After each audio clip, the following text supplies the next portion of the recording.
Three, four. How did Dazed and Confused get in there? Bloody hell.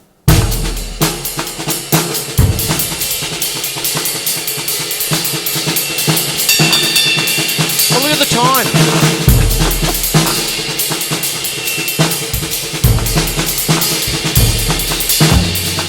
Been dazed and confused for so long it's not true. Wanted a woman, never bargained for you. Lots of people talking, few of them know. Soul of a woman created below. Bam, bam, bam, bam.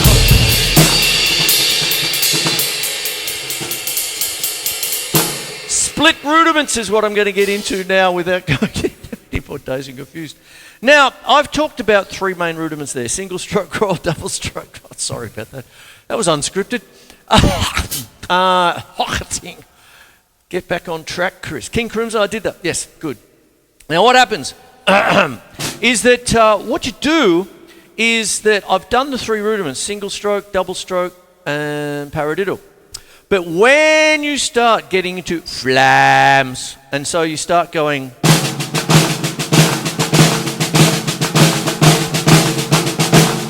So if I'm going to just do a march, like that's why I've got the snare drum tuned the way it is tonight. So if I'm going...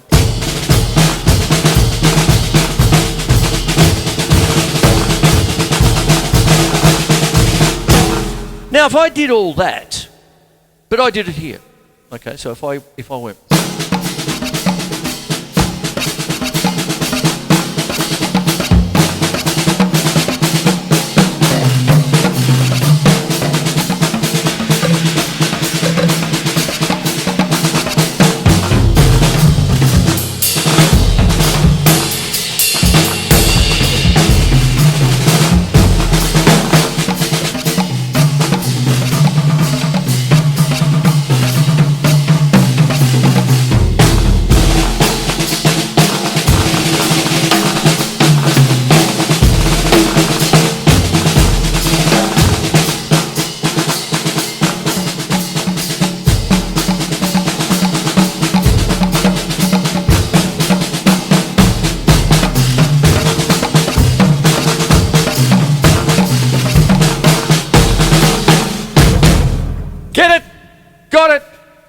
Good. There it is. There you go. So what starts to happen is that when you listen to, modern classical music, meaning 20th century, 21st century classical music, and you might hear just discombobulated sounds. Just think Frank Zappa which I mentioned last week. Continuity, Civilization Phase 3. It comes in waves. There's kind of waves of sound and things, you see. And it's a bit of a listen, but nevertheless. And then listen to King Crimson, which is happening now with the tour in America. Geez, I hope they come to Australia. Anyway, so you're hearing discombobulated things like...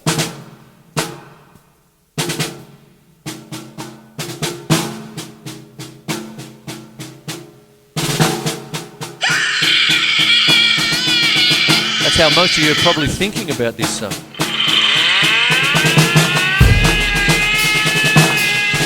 Siren, alarm, ionization.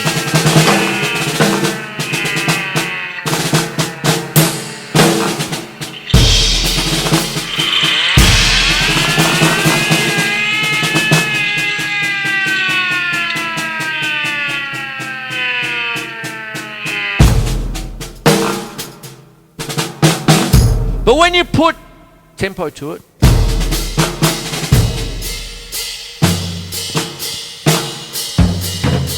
ooh, reading time.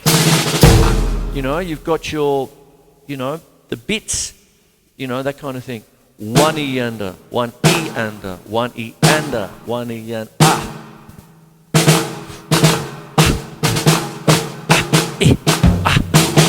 You see what I mean? Hocketing. There you go. Very contemporary. But what did I read? It goes all the way back to the 13th century. To start to finish off, it's also done a little bit like tag team wrestling. That kind of thing. In the sense that you're trying to get the tag. When you've got a continuous line of, say, semiquavers, like...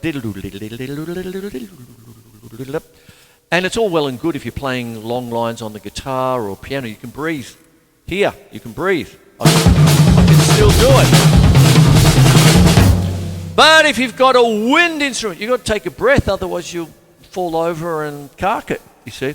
So it's a bit like a tag team for trumpets. They might do a bar each. It's called divisi, okay?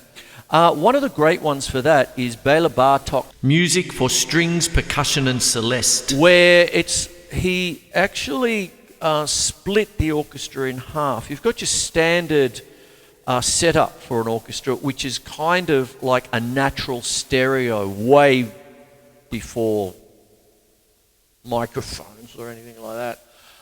It's just natural stereo. It's just the way it is. First violin, second violins, percussion up the back, horns, woodwind. And it's all spread out so that it's when you're in the middle, it's like wacko, sort of thing. Even if there's not amplified at all, it's just the orchestra.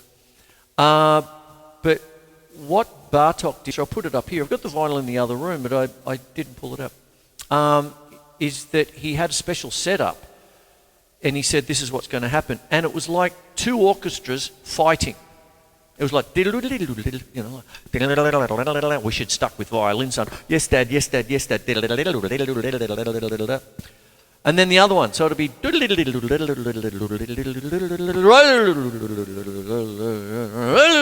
Oh, my Lord, it's fantastic to listen to it, especially with headphones.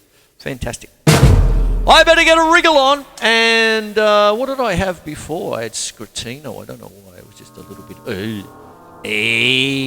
1, 2, 3, 4, 5, 6.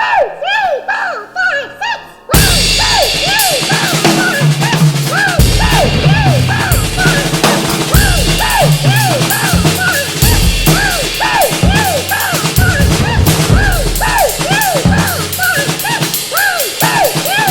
3, 4, 5.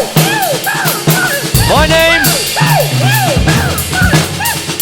Chris Quinlan. It's Melbourne Musos Featured Live. All that hocketing.